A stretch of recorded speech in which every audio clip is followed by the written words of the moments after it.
860만 은퇴 대란. 준비 안 된 5060세대 생존이 걸렸다. 안녕하세요. 요즘 주변에서 은퇴하면 뭐하지? 라는 말을 자주 듣죠? 저도 마찬가지예요. 막상 남 얘기처럼 들리다가도 눈 깜짝할 사이에 우리도 그 은퇴 시기가 코앞으로 훌쩍 다가오고 있잖아요. 한창 일할 나이가 다 지나간 것도 아니고 아직도 일할 수 있을 것 같은데 벌써 은퇴? 하는 생각에 정신이 번쩍 들기도 해요. 지금 우리 사회엔 무려 860만 명에 이르는 은퇴 예정자들이 있다고 해요. 그런데 은퇴라는 단어만 들으면 왠지 자유로운 삶, 여유 있는 노후를 상상하곤 하잖아요. 하지만 현실은 많이 다르더라고요.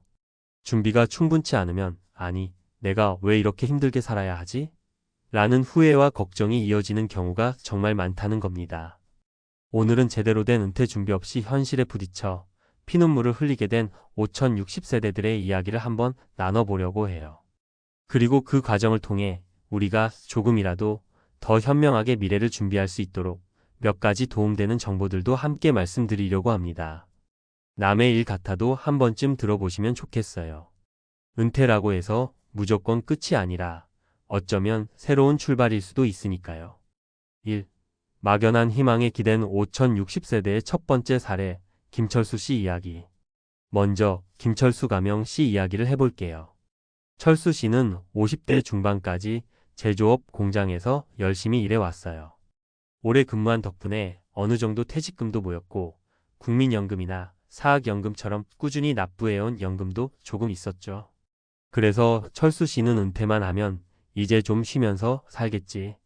아이들도 어느 정도 컸으니 나중엔 자립하겠고 내 노후엔 큰 문제가 없을 거야 라며 막연한 기대를 하셨대요. 그런데 정작 막상 퇴직하자마자 예상치 못한 문제들이 쏟아졌습니다. 먼저 자녀가 결혼을 앞두고 있는데 결혼 자금이 부족해서 철수 씨가 도와줘야 하는 상황이 생겼어요. 거기에 더해 아파트 대출금도 꽤 많이 남아 있었습니다. 한 달에 나가는 생활비는 생각보다 훨씬 컸고 공장에서 일할 때 받았던 월급이 사라지고 나니 퇴직금 몇 천만 원 정도로는 정말 금방 바닥이 나는구나 하고 절실히 느끼게 됐죠.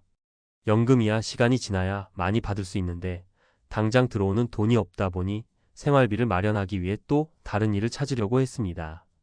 하지만 50대 후반이라는 나이에 맞는 일자리가 생각만큼 쉽게 구해지질 않더라고요. 노인 일자리나 파트타임 같은 일도 알아봤지만 한 달에 10만 120만 원 정도 버는 일자리밖에 없었어요. 회사 다닐 때와 생활 수준은 다를 수밖에 없죠. 결국 철수 씨는 초조함에 중고차 매매 영업을 한번 해보려다가 이것도 영 쉽지 않아서 고생만 잔뜩 했대요. 내가 이렇게 무방비 상태로 은퇴할 줄 알았으면 미리 재취업 준비를 더 열심히 할 걸. 기술이라도 하나 제대로 배울 걸. 하는 후회가 크다고 합니다. 이 사례에서 보시다시피 어떻게든 되겠지라며 낙관적으로만 생각하고 퇴직했다간 예상치 못한 지출과 부채 때문에 하루아침에 생활고에 부딪힐 수 있어요. 2. 자영업에 뛰어든 5060세대의 두 번째 사례 이영희 씨 이야기. 두 번째로 이영희 가명 씨는 원래 무역회사에서 30년 가까이 일했습니다. 영어도 어느 정도 할 줄 알고 해외 출장도 다녀봤으니 은퇴 후에 가볍게 작은 식당이나 카페를 운영해볼까 생각하셨대요. 주변에서도 영희 씨, 사람도 잘 사귀고 손님 잘 챙기니까 장사 잘할 것 같아 라는 말들을 많이 해서 은퇴금을 탈탈 털어 20평짜리 카페를 오픈했습니다. 처음 한 달 정도는 그럴듯했어요. 주변 지인들이 개업 축하한다며 많이 찾아와줬고 영희 씨도 손님들한테 환하게 웃으면서 서비스를 잘해주니 분위기가 좋았죠. 그런데 두세 달이 지나니 가게가 점점 한산해지기 시작했어요. SNS 홍보도 해야 하나? 하고 이것저것 돈을 들이기 시작했는데 아무래도 동네 작은 카페라 한계가 있더라고요. 매출은 한 달에 50만 600만 원이 나왔는데 월세랑 재료비, 알바생 인건비 빼면 영 남는 게 없는 수준이었죠. 설상가상으로 가게 근방에 프랜차이즈 카페가 두 곳이나 들어서면서 경쟁이 심해졌고 손님이 확 줄었습니다. 결국 1년 만에 가게를 접었어요. 카드빚, 임대 보증금 손해, 기기 설비 비용 때문에 되려 빚이 생겨버렸죠. 맨 처음엔 우리 동네 사람들 자주 올 거야 라는 생각에 너무 낙관적이었던 거예요.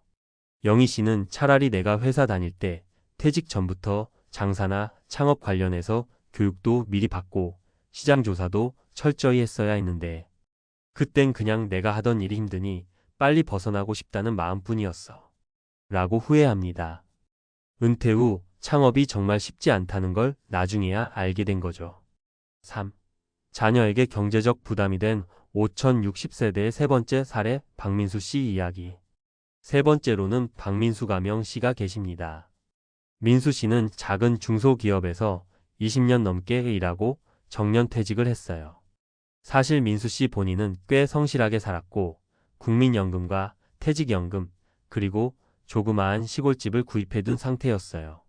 가족들도 아버지 은퇴하면 시골 내려가서 편히 지내셔도 되겠다라고 말했죠. 문제는 은퇴하고 한두 해 지나면서 터졌어요.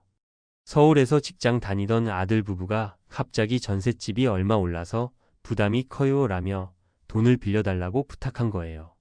민수 씨는 아들에게 내가 시골집도 있고 연금도 나오니까 어느 정도는 도와줄 수 있겠지라고 생각하고 빌려줬죠. 그런데 아들은 점점 더 힘들어졌는지 계속 손을 벌리게 됐고 민수 씨 부부도 편히 노후를 보내기는커녕 매달 생활비에 쪼들리게 됐어요. 처음에는 자식이 힘들다는데 외면할 수도 없고 라고 하며 돈을 빌려줬는데 막상 자식도 생활이 빠듯하니 쉽게 돌려주질 못하는 상황이 반복된 겁니다. 여기에다 민수 씨 본인이 예상치 못한 병원비가 꽤 많이 나왔어요.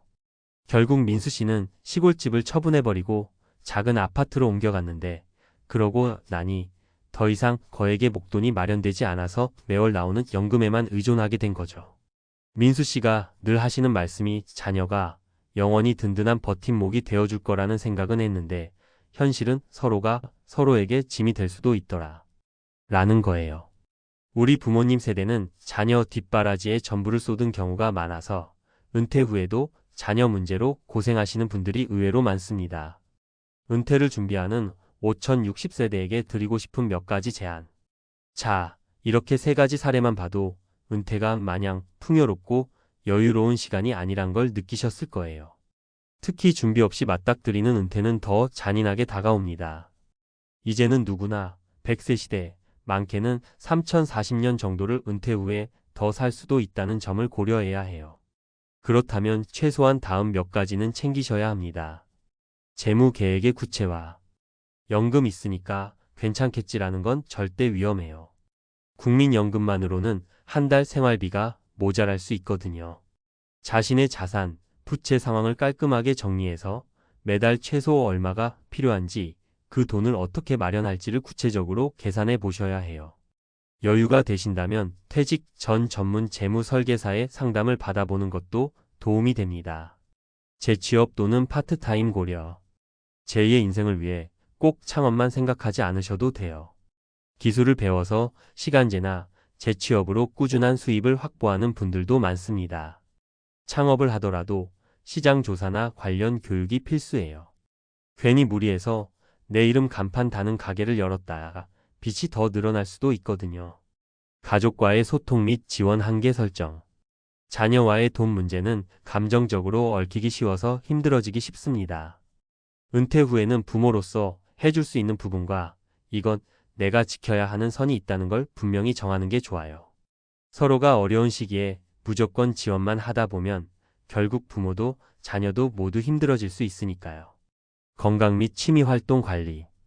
돈 문제도 중요하지만 건강 문제는 그보다 더 크게 올 수 있습니다. 노후 의료비 지출은 예상보다 훨씬 크게 발생하거든요. 따라서 50대 때부터 본인의 건강 상태를 자주 체크하고 미리 보험이나 검사 같은 것들을 챙겨두는 게 좋아요. 또 은퇴 후에도 건강이 받쳐줘야 뭔가 하고 싶은 일을 하면서 삶의 만족도를 높일 수 있으니 규칙적인 운동과 취미 활동도 필수랍니다. 마무리하며 은퇴를 앞둔 5060세대 분들에게 은퇴는 새 출발이기도 하지만 한편으론 사회적 책임에서 벗어나니 이제 자유로워질 것이라는 환상이 동시에 깔려 있죠. 하지만 현실은 앞서 말씀드린 세 분의 사례처럼 생각지도 못한 곳에서 난관이 생기고 본인뿐 아니라 가족의 미래까지 흔드는 위기가 찾아올 수 있어요. 가장 중요한 건 미리 준비하고 현실을 직시하자라는 겁니다. 지금 당장이라도 본인의 현재 재무 상황과 퇴직 후 생활 시뮬레이션을 해보시면 좋아요. 혹시라도 돈이 부족하게 나온다면, 그렇다면 내가 더 줄일 수 있는 비용은 없을까? 새로운 수입원을 만들 수는 없을까? 를 고민하셔야 하고요. 우리 모두 은퇴라는 것이 언젠가는 맞이해야 할 자연스러운 인생의 한 챕터잖아요. 그러니 어떻게 대비해야 더 풍요롭고 여유로운 시간을 만들 수 있을까? 를 고민할 시기가 됐다고 생각합니다. 더 늦기 전에 지레 겁먹거나 무모하게 뛰어드는 대신 우리의 능력과 상황에 맞춰서 차근차근 준비해 보자고요. 언제나 시작하기에 늦은 때는 없다고 하잖아요. 지금 이 글을 읽고 계시는 분이라면 벌써 반은 성공하신 겁니다. 오늘부터 하나씩 점검하고 작은 변화라도 시도해 보시면 분명 은퇴 후의 삶도 조금 더 밝게 보이실 거예요. 860만 은퇴대란이라는 거창한 말이 주는 무게감이 두렵긴 해도 미리 알고 준비하면 충분히 이겨낼 수 있습니다. 우리 다 같이 늦지 않게 준비해서 남은 인생을 좀 더 멋지게 즐겨봅시다.